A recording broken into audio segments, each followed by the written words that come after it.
편안들 하십니까? 편안하셔야 합니다. 참 유수 같은 인생 정신 바짝 차리고 살아야지. 그렇지 않으면은 언제 어느 때 무슨 일이 생길지 모를 만큼 우리가 살고 있는 사바세계는 어려움이 많습니다. 세상에서 가장 어려운 일, 세상에서 가장 어려운 일은 사람이 사랑하는 마음을 얻는 일이라고 합니다. 사람과 사람 사이에 가족도 그렇고 이웃도 그렇고 친족들도 그렇고 우리가 더불어 살아가고 있는 세상에서 사람의 마음을 얻는 일.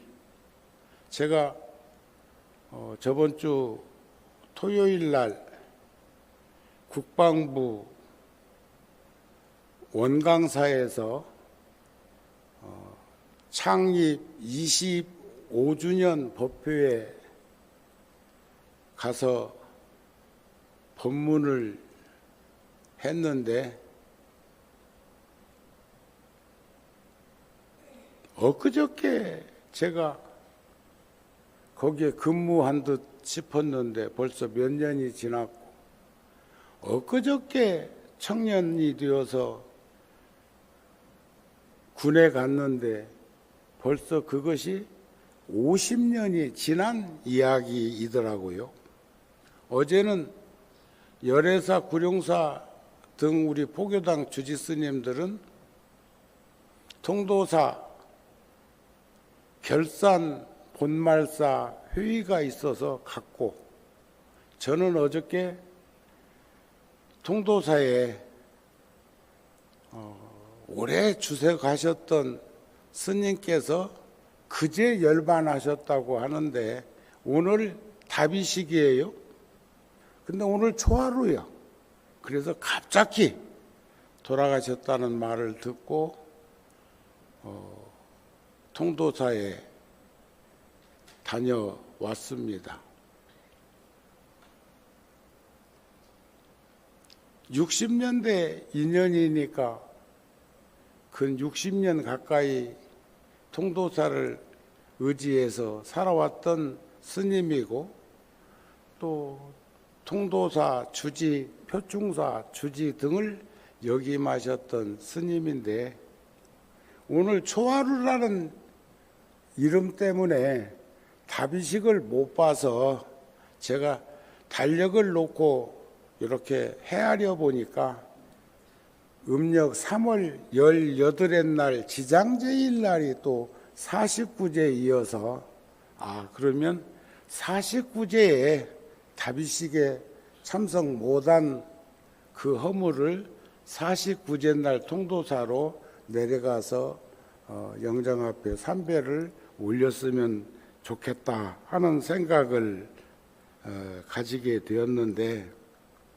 각자의 얼굴만큼 업력도 다양한 가지각색 업을 가지고들 살고 있고 마음을 지니고 있는 것들이 행동으로 옮겨지면서 신구의 삼업을 일으키고 순간순간에도 수없는 생각들이 떠오르다 사라지기를 일일이리하에 만생이라고 하죠.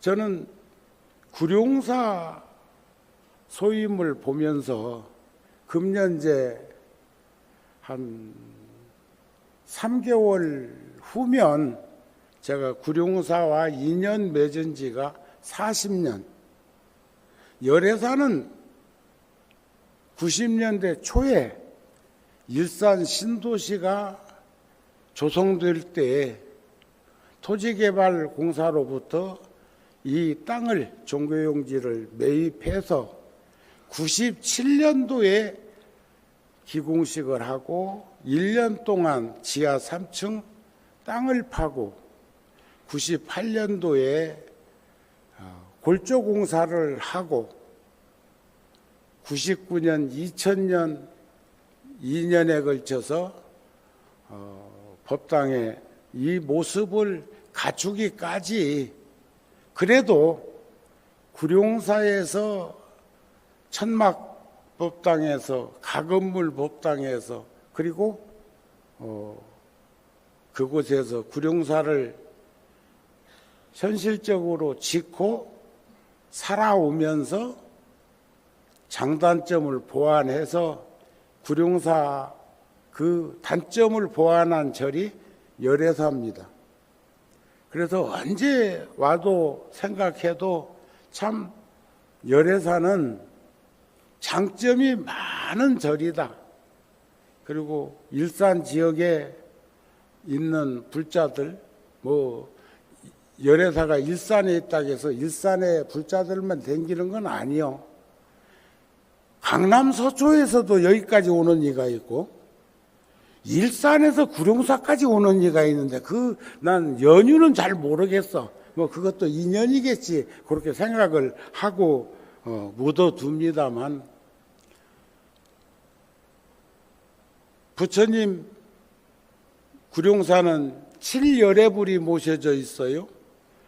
여기는 3열의 사보살을 모셨고 저는 구룡사에서는 새벽 예불 전에 조금 일찍 새벽 3시쯤 일어나면 인등실에 모셔져 있는 부처님이 구룡사의 원불, 주불이십니다.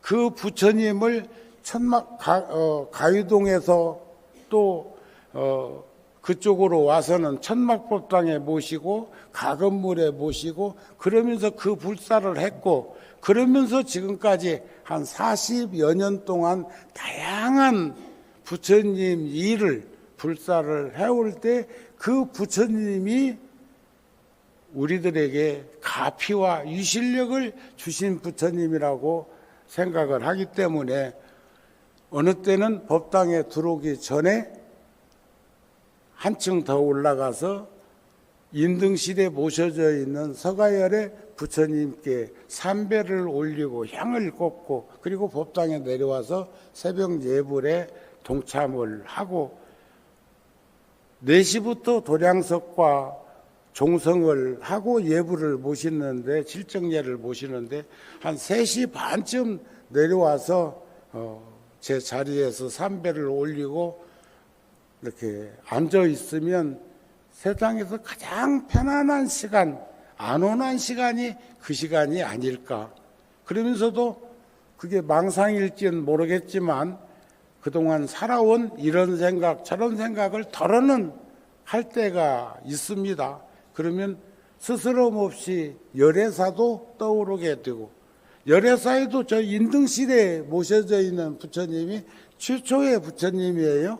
97년도에 제가 이 절을 짓기 위해서 출발점에서 96년도에 이곳에다가 가건물을 짓고 부처님을 모시고 기도를 시작했던 부처님이에요. 그래서 여기도 소임자들이나 대중들이나 여러분들도 한 번씩은 오시면 인등실에 올라가셔가지고 삼배를 하고 향을 하나 사르고 그러면 좋지 않겠는가 하는 마음이 듭니다. 동의하십니까? 그런데 이 법당에 와가지고 축원을 한다든지 청법을 할 때 느끼는 것은 여기 부처님은 비로자나 부처님, 청정법신, 그 다음에 여러분들이 보는 쪽에는 우측이고 내가 앉은 자세에서는 좌측에 원만부신 노사나불 그리고 오른쪽에 모셔져 있는 부처님, 여러분들이 볼 때는 왼쪽에 계신 부처님이 1100억 화신 서가모니 부처님이에요. 그리고 나는 우리가 실질적으로 역사적으로는 서가모니 부처님의 제자들이니까 이쪽이 더 앉을 걸로 생각하는데 그것보다는 그쪽에서 저 서가모니 부처님 뵙기가 쉽습니까? 여다며 어디 앉은들 아니 계신 곳 없으신 부처님이신데 그런 것은 아니지만 그래도 그 다음에 입상으로 모셔져 있는 부처님이 문수보살, 보현보살이고 또 끝에 모셔져 있는 그 불상이 대자대비 관세음보살, 대의대사 대세지보살, 사무량심을 우리가 자비시사 사무량심을 상징적으로 표상하는 부처님과 보살이 모셔져 있고 또 53 선지식을 표상적으로 부처님으로 의인화한 불상이 모셔져 있고 그리고 이 법당에는 만 부처님이 시방법계에 두루하신 만 부처님을 표상적으로 모신 법당이 열애사다. 그래서 저는 금년에는 비례대표로 혼자만 댕기려고 하지 말고 일요일 같은 때는 가족들이 같이 좀 와서 함께하면 좋지 않을까 싶은데 한번 박수로 표상적으로 한번 표현해 보세요. 그렇게 하면 좋겠지요. 그래서 참 어렵고 힘든 시기에 이렇게 도심에다가 큰 사찰을 불편함이 없이 이렇게 이룩한 불자들이 계셨기 때문에 지금의 오늘이 있을 수 있는데 이런 도량이 잘 쓰여질 수 있도록 해 주셨으면 한다는 말씀을 간곡하게 권청합니다. 자, 세상에는요, 어느 날 좋은 사람, 진묵대사도 여동생이 하도 박복해가지고 한 뱃속에 나온 여동생 박복해가지고 끈이 걱정을 안 하는 우리 어렸을 때만 해도 모든 집이 다 그런 건 아니었지만 아침 먹으면 점심 먹을 것 걱정하고 점심 먹으면 저녁 먹을 것 걱정하고 그래도 한국의 전통은 아침은 어떻게든지 먹으려고 노력했어요. 요즘 젊은이들이나 요즘 사람들은 아침 안 먹는 것이 미덕이래야. 응?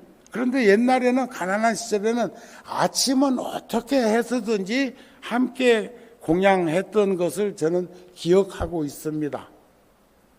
그래서 더 깊이 나가면 가난함을 들추는 것 같아서 그렇습니다만 그런데 요즘에 와가지고는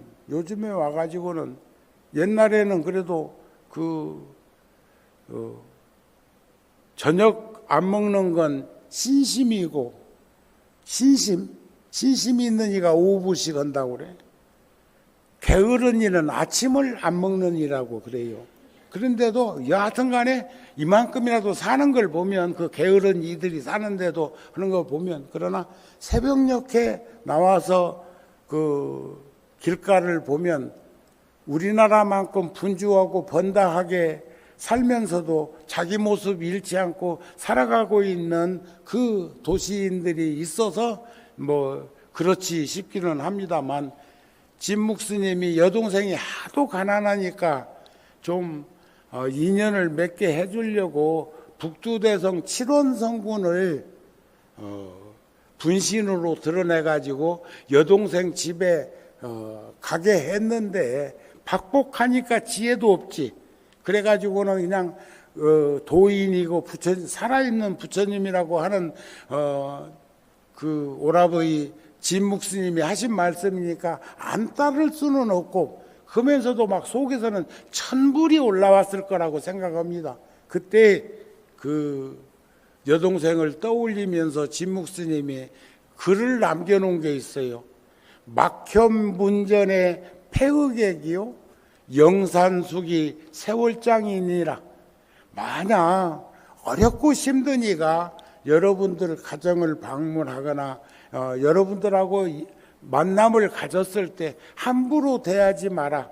영산수기, 영산유상에서 어느 세월에 불보살님이 숙이 나를 점검하려고 오실지 모른다. 그런 글을 남겼는데, 여기서도 어느 날 좋은 사람이, 지혜로운 사람이, 선지식이 다가와서 아무리 자비심이나 연민심으로 그 마음의 문을 두들린다 해도 내 마음의 문이 닫혀 있으면 내 마음의 문은 내가 열어야 합니다. 아시겠지요? 내가 열어야 해. 열지 않으면, 문이 닫혀 있으면 무슨 소용이 있겠는가? 서양 속담에도 그런 말이 있죠. 두들겨라, 두들겨라, 그러면 열릴 것이다 하는 그런 글이 있던데, 상대방보다 자기 자신의 마음을 여는 것이 아주 중요하고 현명한 판단이라고 하는 것을 먼저 알아야 좋겠다. 마음의 문을 굳게 잠그는 가장 큰 병이 있다고 합니다. 그것은 의심병이고, 그것은 미움에서 시샘하고 질투하고 시기하는, 거기에서 비롯되는데 가장 큰 것은 의심이래. 의심. 이런 말이 나올 때마다 꼭 제가 한번 거두는 말씀이 있죠.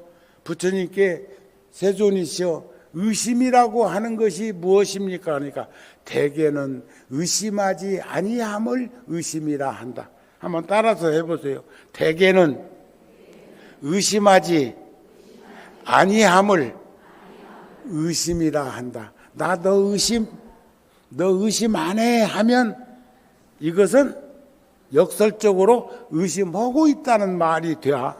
또 그래가지고 그런 말을 누가 내가 너 의심 안 해 하는데 의심하고 있으면서 이런 얘기를 할 것은 없어. 굳이 그러려니 하고 받아들일 줄 알고 수용할 줄 알아야지, 그것을 역설적으로 되뱉을 필요는 없다, 그런 말이에요. 아시겠습니까? 사람과 사람 사이에서 빚어지는 불화의 근본 씨앗이 의심, 미움, 시기, 질투, 권모, 술수 쓰고 있는 거기에서부터 파생된다는 것을 알았으면 좋겠다. 그래서 만병의 근원은 자기 불행의 씨앗이 우물 틔우는 것과 같다. 이런 가르침을 한번 표상적으로 떠올려 봤으면 좋겠고요. 전생의 업으로 생로병사 중에서 어려움을 겪는 이들도 있습니다. 그러나 또 선근과 지혜로 보리심을 바라는 이 중에는, 제가 어저께도 그 스님에게 극락정토 하시라고 부의금, 축의금이 아니요, 잘 죽었다고 축의금이 아니고 돌아가신 애도하는 마음으로 제가 봉투를 가지고 가서 거기에다가 한마디 썼어. 극락정토 하셨다가 속환사바 하세요. 극락정토에 아미타경에 보면 극락정토에 가면 일생보처에 오른 보살이 되어서 원력보살이 된다는 거예요. 그러니까 중생으로 속환사바하는 것하고 보살로서 속환사바하는 것하고는 성격한 차이가 있어요. 여러분들이 사바세계에 머무르는 거하고 관세음 보살님이 사바세계에서 천수천왕 관세음으로 머무르는 거하고 같습니까? 다릅니까? 죄업이 무거우니까 지옥에서 고통과 괴로움을 겪느니 하고 지장보살이 거기 가서 눈물바람 하고 있는 것하고 경계가 같습니까? 다릅니까? 그러니까 극락세계는 저는 목적지가 아니라 그곳은 경유지였으면 좋겠다는 생각은 극락세계의 정토왕생을 할 수 있는 그러한 지혜와 선근과 보리심이 있으면 그는 바로 보살이라는 거예요. 보살은 원력을, 우리는 업력을 가지고 사는데 보살은 원력을 가지고 살아가는 그 모습을 우리가 답습해서, 그래서 우리가 3월 7일부터 15일까지인가요? 부처님 출가해서 열반에 이르는 그 일주일을 8일이지 그것을 정진기간으로 정하고 뭐라고 부제를 붙였느냐. 우리도 부처님같이 여러분들 출가해서 열반제일까지 늘 매일 오시는 분은 어쩌나 매일 오시지만 그래도 마음을 한번 다 잡아가지고 출가해서 열반까지, 제가 출가제일날 여기 와서 법문할 겁니다. 그때 법문 예고편을 잠깐 얘기하자 하면, 세존이시여 부처님이시여, 어찌해서 부처님은 4월 초파일날 태어나셨다가 2월 8일날 출가하셨다가 12월 8일날 성불하셨는데 열반은 2월 보름날 열반하십니까 하는 그런 의구심을 부처님이 열반하시기 직전에 묻습니다.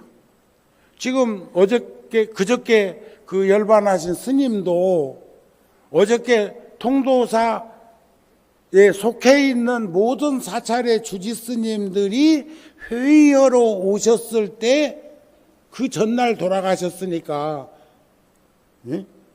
온 김에 떡 본 김에 제사 모시듯이 온 김에 문상하고 돌아가서 오늘 초하루 법회를 하고 기도를 하는데 주지 스님들이 훨씬 부담이 적고 할 거라는 거예요. 저도 어저께 안 갔다 왔으면 또 내일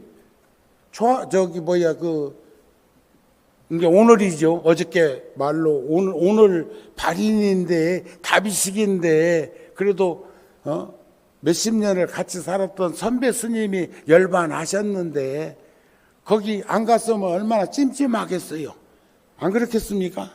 그런데 스님이 아주 날짜를 요긴하게 잘 잡아갖고 잘 열반하셨다면 이러나 저러나 가긴 가야 되는데 가는데도 그렇게 해놓고, 그래서 오늘 오후 2시에 다비식을 한다는데 서울 이쪽에 도시에 있는 이들은 거리가 멀어가지고 그 시간에 맞춰서 갈 수가 없어서 49제에 참석해야지 하는 마음을 일으키고 보니까 또 지장제일날 그렇게 모실 수 있게 날짜를 잡아줘가지고 스님이 그래도 선근과 지혜와 보리심으로 한평생을 사셨던 것이 그렇게 드러나는 것이 아닐까 싶은 마음이 들어지더라, 그런 말씀입니다.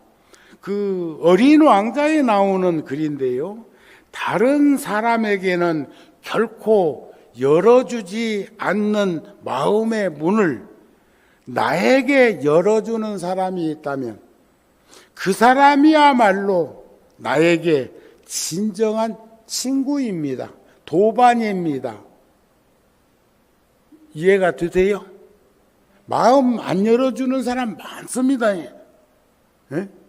그냥 억지로 대하는 그런 일들도 있는데 마음의 문을 열고 스스럼 없이 그렇게 대할 수 있는 그런 사람은 아까 합창단에서 부처님의 미소 그 음성공양 올린 것처럼 또 여기 와서 법당에 와가지고 만부처님 한부처님 다 배워도 미소 짓지 않는 부처님 없고, 태화도 보면은 나를 향해서 늘 바라보고 있는 그런 눈빛도 목격할 수 있을 거라는 생각이 듭니다. 마음은 볼 수도 없고 만질 수도 없는 것이 마음이요.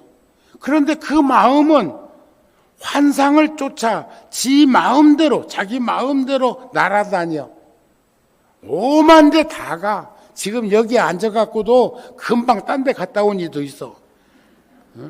하품할 때 상대방 말이 무슨 말인지 들을 수 없는 것처럼 여기서 귀를 열어놓고 있는데도 마음이 잠깐 딴 데 갔다 오면 귀에서 그것을 접수하지 못하는 것도 우리는 살아오면서 많이 느끼고 있지 않느냐. 마음을 닦는 이들은 현명해, 지혜로워. 마음을 잘 닦으면 커다란 행복이, 복된 일들이 항상 나를 함께 할 것이다. 법구경에 나오는 말씀이에요. 그러니까 앞에는 어린 왕자의 다른 사람에게는 결코 열어주지 않는 마음의 문을 나에게 열어주는 사람이 있다면, 우리가 처음 만났는데도 10년지기 같은 사람이 있는가 하면 10년을 만나도 낯설은 사람이 있는 것을 한번 상기시켰으면 좋겠습니다.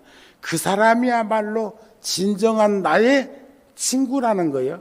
그런데 법구경에는 마음은 볼 수도 없고 만질 수도 없는 것이 마음인데, 그 마음이라는 게 항상 환상을 쫓아 자기 마음대로 날아다녀. 마음을 닦는 이는 현명하니까 그 마음을 잘 닦으면 항상 커다란 기쁨이 나를 함께 할 것이다. 자, 그렇게 살아갈 때 익숙해지면 무엇이든지 쉬워지지 않는 것이 없습니다. 저는 며칠 전에 우연히 채널은 모르겠는데 암산 프로가 있어서 암산. 저도 초등학교 5학년 때 주산 1급을 따서 주산이 어린 동심이나 어린 시절에 뇌를 개발하고 하는데 얼마나 중요한 것인가를 저는 지금도 웬만한 것은 이렇게 눈으로 이렇게 계산을 해가지고 숫자를 파악하는데 그 사람들은 엄청난 것을 찰나지간에 순간지간에, 어린아이도 그랬지만 그 여선생님 한 분은 한 30이나 먹어 보이던데 거기는 세계 1등이래. 암산. 그게 우리나라 여인이었어. 굉장한 거 아닌가요? 그래서 뭐든지 작은 아픔에도 익숙해지면 그보다 더 큰 아픔도 받아들일 수 있는 것이 어머니들이 하고 있는 것 중에서도 부엌에서 볼 수 있어. 아버지는, 남자들은 밥그릇, 우리 어렸을 적에는 보온밥통이 없으니까 어른들 밥은 해가지고 뚜껑 덮어가지고 아랫목에다가 이렇게 이불 속에다가 감싸 놓았다가 조금 식사 시간 늦게 와도 따뜻한 공양을 들게 하는데 그것을 아버지는 못 옮겨. 업기 십상이요. 그런데 연약한 어머니는 그것을 스스럼 없이 들어서 상에다 옮기는 걸 보면서 뜨거 하는 말도 안 해. 왜냐하면 그것은 경험에 의해서 숙련됐기 때문에 그런 것 아닌가. 제가 티베트 수미산을 6번 다녀왔는데 내년에 이제 금생에 마지막으로 한번 갈무리를 치려고 지금 마음을 가지고 열심히 걷고 있어요. 어저께 통도사 갔다 와갖고도 11,000보 걸었어요. 그러면 그저께는 14,500, 요즘 보통 14,000보에서 15,000보면 10km 조금 더 걷는 겁니다. 그런데도 어저께도 통도사 갔다 와가지고도 저녁에 그렇게 걷는다는 것은 지금 준비하고 있는 거예요. 훈련하고 있는 거예요. 그러는데 거기 가면 다른 사람보다 극복하는 폐활량은 좀 나을지 몰라도 나도 힘든 건 마찬가지예요. 그래서 나는 사람을 안 데리고 가려고 그래. 내가 힘든 걸 알기 때문에 온 사람들의 힘든 그 모습을 내가 받아들이기가 난해하기 때문에, 그것은 억지로 되는 것이 아니기 때문에 이제 그런 생각을 가지고 있으면서도 그래도 스님들끼리는 몇 사람 가까운 이들이 가면 좋을 거라는 생각을 하기는 합니다. 그러나 한 번, 두 번, 세 번, 여기 보살님 3번 다녀왔는데, 길상행 보살 3번 갔다 왔어. 그랬는데 이번에 작년에 갔다 오면서 사진 찍은 걸 우연히 봤는데, 그 전에 사진은 못 봤으니까 모르겠는데, 고산 지대에 가서 띵띵 분 그 얼굴, 그 모습을 가지고도 화사한 미소를 머금고 있는 건 참 어떻게 보면 그 모순인지 모르겠어. 갈등인지 모르겠어. 그러나 그런 것을 통해서도 충분히 얼마나 환희범절하면 육체적으로 힘들고 어려운 것을 극복할 수 있을까 하는 생각도 가지게 되더라. 그래서 작은 아픔이나 이런 것에도 익숙해지면 보다 더 큰 아픔도 받아들이고 참아낼 수 있는 이치를 배우게 되는 것이 바로 숙련된 수행이 아닐까 하는 마음을 가지게 된다. 그래서 열반경에 보면 개정의 사막을 말씀할 때 계율을 닦는 것은, 계율은 우리가 지켜야 될 규범입니다. 제가 논산 훈련소에 몇천 명 훈련병들을 대상으로 수계식을 하러 갔을 때 그 사람들한테 내가 이런 말을 시작했어. 수 5개 10개 등 하야 계를 받아서 진이되 범할 줄도 알고 지킬 줄도 알고 범할 줄도 알고 막아줄 줄도 알고 열어줄 줄도 아는 것을 이제 이 얘기를 하는데, 여기 부처님 당시에 부처님이 하신 말씀이에요. 여기 한 잔에 사탕수수 주스가 있다. 이건 맹물인데 이제 부처님 때는 사탕수수, 인도 같은 데는 사탕수수가 있으니까 그 당시에도 꾹 짜가지고 그 법상에 올렸던 것 같아요. 사탕수수 주스는 대중들은 먹을 수 있는가? 예, 먹을 수 있습니다. 이 주스가 발효되니까 술이 되었다. 먹을 수 있는가? 먹어서는 아니 되옵니다. 그 술이 발효되어서 식초가 되었다. 먹을 수 있는가? 예, 먹을 수 있습니다. 단 주스 마시듯이 식초를 마셔서는 안 되겠지. 여기서 우리가 3가지 목격하는 게 있습니다. 하나는 주스. 큐바 같은 데는 사탕수수 재배를 많이 하는데, 국민들이 그 가난하고 힘든 환경 속에서 사탕수수 주스를 커피 마시듯이, 녹차 마시듯이 그렇게 마시는데, 유일하게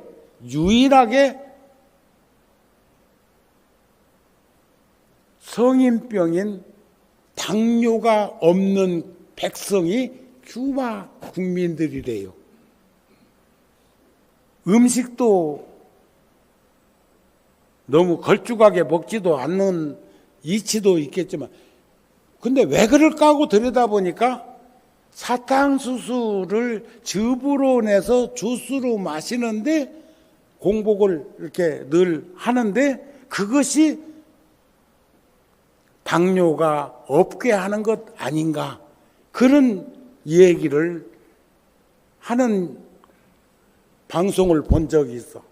또 지구상에서 유일하게 치매 없는 백성이 있으니 그 척박한 땅에서 어렵고 힘들게 살고 있는 티벳 사람들이 치매가 없답니다. 이건 깊이 인식하면서 들여다 봐야 할 그런 거라고 생각을 해요. 그래서 우리는 규범, 법대로 법을 잘 지키면서 사는 것은 몸이 고요해지고 편안해진다는 거예요.